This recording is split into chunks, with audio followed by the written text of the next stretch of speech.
will get the men's racing underway very shortly, followed by the women's, and then shortly after that we'll have the elite race, the elite men's race. That promises to be a super exciting race. Again, Pedal Heaven, arguably the race favourites, fresh from the Tour Series, a new UCI Continental team, so they've gone up an entire ranking in the global ranking of cycling teams. Bringing 4 riders here today, no Griff Lewis, but we do have Daniel Payton and a few other riders, and that promises to be a very exciting race. Also, in the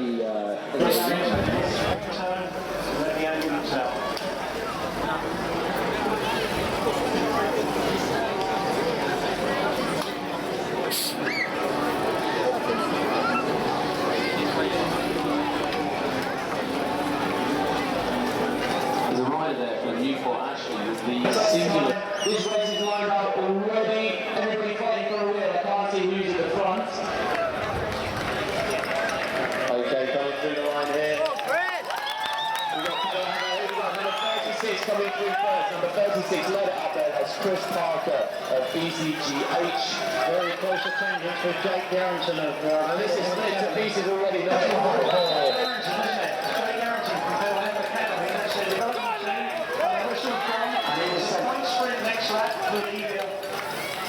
The points competition sponsored by Deliveroo, and also at the moment Jake Garrington's doing pretty well on combativity, isn't he? Well, and also he was 7th here last year in the same race, so Jake Garrington. Let's see if Bruce are coming through, so this is a sprint lap. Right, so Jake Garrington's away again, and he's taken with him Nick Commissioner from my team. He said, yeah, 21, I don't believe it doesn't look like our team jersey, does it? So that's what it says. It's Paul Hopkins, Marina. My one says something different. There you go. Paul Hopkins, Marina. You're right. Look at 21, not 31. It's the best idea. There you go. Now, so... He's a gorgeous chance. He is. There he goes. We saw it all right. There you go. Lovely kisses, Henry. Careful. Go, John! Commentator on when the points classification. We'll give him a memorable sharp on these changing hands. It's not. So there we go. Right, number 4, Joe Clark, looking strong there. The brother of Sam Clark. Think so. Where did he come from? Michael Robinson from BCGH.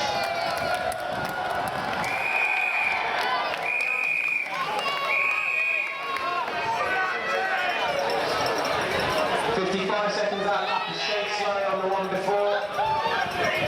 So 6 leaders, wearing number 3 from Newport Shropshire Cycling Club, Chris Carter. 21 is Paul Hopkins from Marina Factory Racing. 29, Andy Lindsay from Cycle Works. The sponsor's got a man up there, really happy. Wearing 31,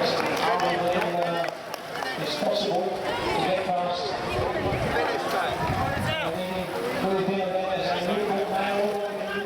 Hang on, John! Hang on! They've got the skin there, 53 seconds that lap. No thinking about how much advantage do you get behind another rider? About 30%, it's amazing, the big difference, 30%. So it's 100% on the front, 30% of the wheels, the wind is the big enemy. Just a word to the ladies competing, we're coming into the last 3 laps of this race, so please be ready to come onto the line as soon as you can. Poor fellow there, the Polish Paragon rider, Will Everson at the back there, absolutely taking a belting. Can hardly hold the wheel. Good, John! 47 seconds, 47 seconds. 47 seconds, that tells you everything, doesn't it? So let's hang out the window and see what we get. Right. Henry's going to try and get a result, that'll be a laugh. Thanks, Colin. No trouble. Just looking for that corner all the time, because that's the crucial one. Ladies and gentlemen, give them a cheer. Coming into their last lap, these riders, give them a cheer. They need your support. They need to be second on the corner. They need to be second on the corner. It's going to be the man from Pedal Heaven, is it? Yes, it is. It's going to be a Pedal Heaven.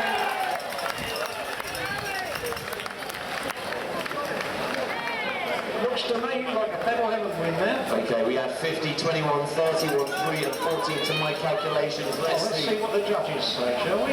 See if our guesses are right. Well done, John. Number 40 coming across the line there. Pretty sure that was a win for PK. a pedal heaven. Fist in the air from Jonathan Saunders. Strong ride from him. 10 minutes and 2 laps. Short, sharp and to the point. And the Union flag raring to be dropped. I've never seen a flag raring before, have you? You've never seen a flag raring? No. You've not been to many races before. Well, probably not, no.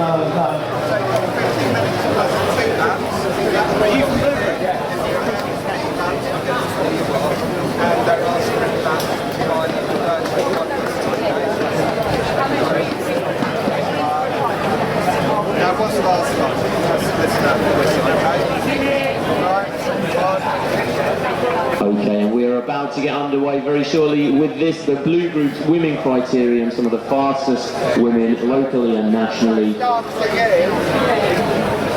They're going to want your support. There we go, the flag is dropped, the women are away.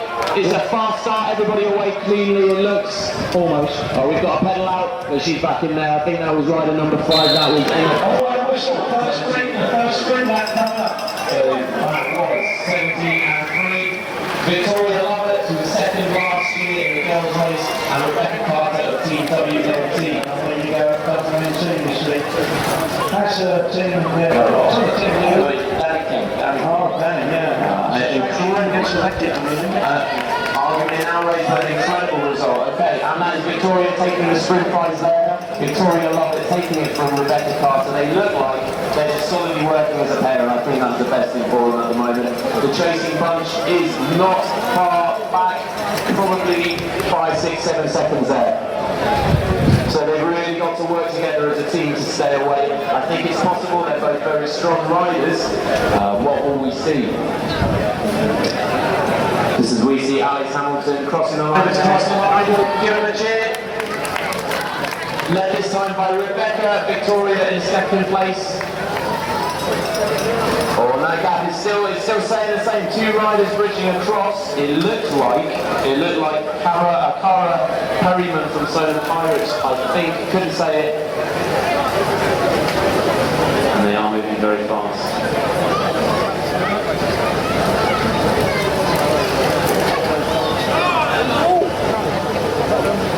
We've got a couple of little groups forming here. Always best to work together, and you can find somebody in a similar fitness level as you and work together. You can really help either bridge the gaps and give each other a bit of encouragement.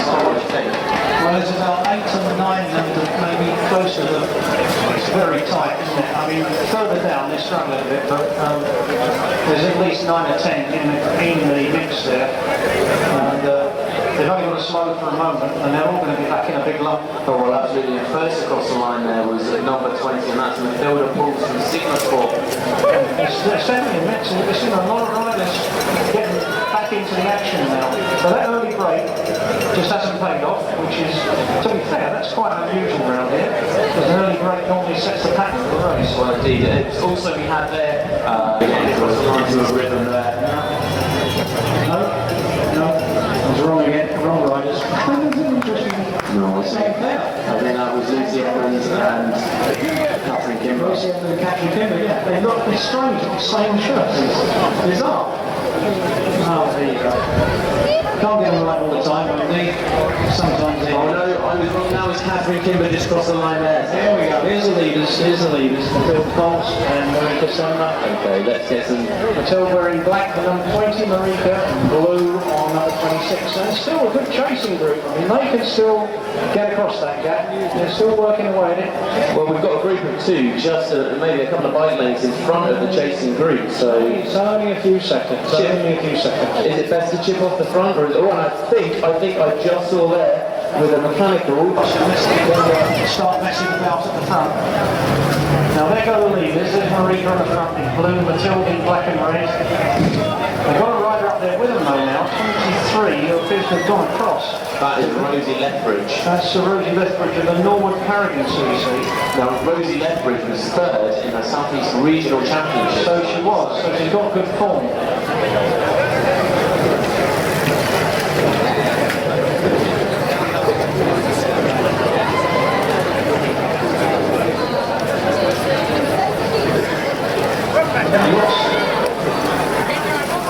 And it looks like Matilda Potter's at the moment. I think Matilda, Marika, Looks like Matilda's going to get there. and Rosie. I don't know.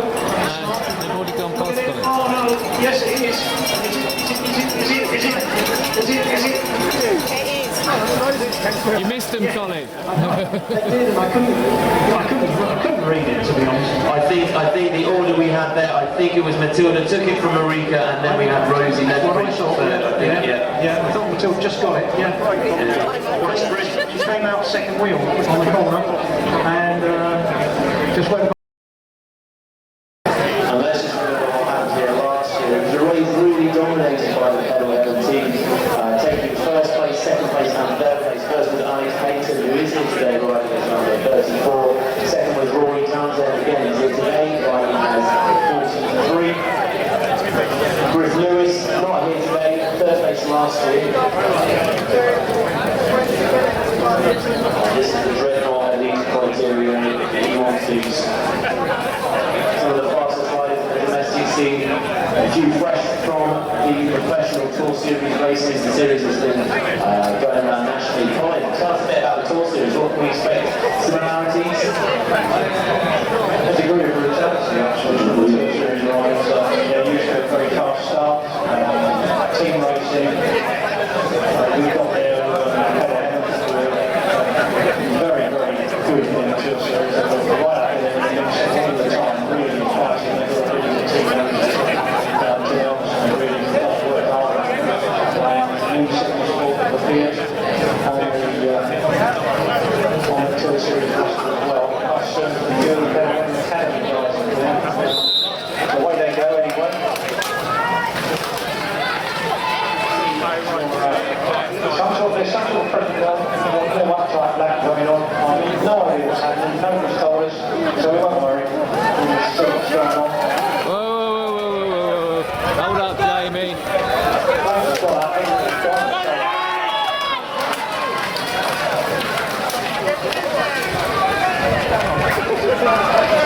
It's what they used to call it many years ago at other cinema meetings, a scratchy cap. A scratch race, that's really a handicap. Okay, so leading through there, we're rider number 53. We've got rider number 2, Michael Butler. Can we find out who rider number 53 is? From the Tour Series. Right, indeed. I would like to second guess Tim's tactics because I tried before him doing wrong. That's Tim Hobson, the manager. Having sacrificed one rider, he's obviously clearly prepared to sacrifice a rider to get a win.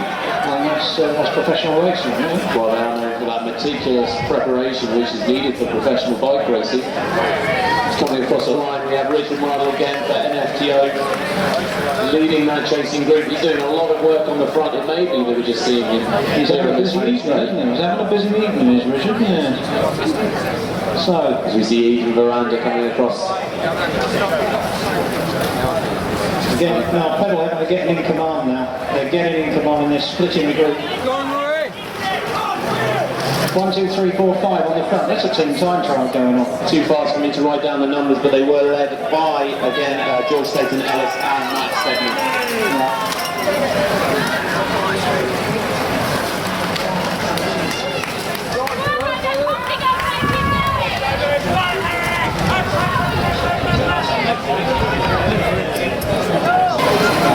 Fatigue we're dealing with Pedalhead and our professional outfit. They've obviously got that experience and being a guest team at the Tour Series a few years ago now one of the main teams and doing incredibly well. They've had a couple of, a fair few top 10 places there. Oh yeah, they were well in the mix in the Tour Series, right up there with a big rally. So these really are some of the top riders in the country, top of the domestic scene. UCI Continental team now. Yep. Yeah, a very, very good team indeed. professional outfits, so they are dominating this race. Would have taken a brave person to second guess that as the outcome of today's race, but we really are seeing a masterclass in team racing coming through today. Do you agree, Colin? Well, certainly had enough practice, that's for sure. 10 rounds, 5 weeks on the road with the Tour Series. Really sharpens everybody. The speed goes up and up and up as the weeks go by. How does this compare as a course that you might expect in a Tour Series? Well, crowd-wise, about the same. Thank you very much. Thank you. Well, you know, I saw if they keep it on the right, if for the reserve position, I think it's still Rory Townsend for straight finish. It looks like Max is going pretty well there. Yeah. Just keep going, Jamie. Coming through next lap. Here it comes from Max. As he gets okay, there's Max Edmund gone through. He's overtaking the previous chasing group. Yeah. And his gap is continuing to grow. Who's he got right up there? Just away Rory down to Max who's across the front. We've got a group of 4 riders there chasing across. Yeah, I think that's our second group on the road there. 3 pedal heaven. And Matthew Webster The race leader. working together. Race leader. 5 laps to go. 5 laps to go. So into the last 5 laps, Max Stedman still powering away. Rory Townsend only about 7 seconds back there, 7 seconds back. My guess is there will be 2 pedal heavens at the front before the end of this one, and then they'll sort it out between themselves. But you can never predict a bike race. 4 to go now. 49 seconds. Rory Townsend. 3 seconds back. Rory Townsend was 3 seconds back there. I think. It's getting more interesting, isn't it? I think it looks like Max Sedman's going to try and stay away. Rory Townsend's closing that gap though, so if Rory gets to him with a bit more pace, he was a bit more reserved in the early part of the race, maybe he's got a bit more left in the tank. Now, last lap, we're coming to the last lap. Oh, it's going to hold if we get last back from Max Sedman. You can see Rory Townsend is so close. Versus Townsend. Well, it's going to be a sprint between Rory and Max. They're our first 2 races on for 3rd place. It's really messy behind those 2, so it's going to be an interesting fight for 3rd. I don't think anybody's going to bridge across to Max and Rory now. Don't end of the judges still do it out, to be honest. It's going to be interesting. That's Jack Freeman crossing the line for VC Vision there. A tough day in the saddle for him. That's quite a good idea, isn't it? 1 lap to go for the largest. Here we go. 2 riders alongside. No, now is it? I think Rory Townsend's got by. Hands in the air. Rory Townsend's got by. So Rory Townsend then. I think in 3rd place here now we've got all the riders. I think that was Will Harper. Not a clean sweep for pedal heaven. So it looks like Rory Townsend just itching on Max Sedman on that final climb up to the line, and then we have Will Harper. I think awaiting confirmation. Will Harper in 3rd place. It was a bit messy. It's ahead, so I didn't see how. Okay, give these guys a cheer. Yeah, we'll see. Coming through the line, easy moving. Yeah, your bike's in. Everybody racking up. What's been a very long evening. Jack Freeman loving the atmosphere.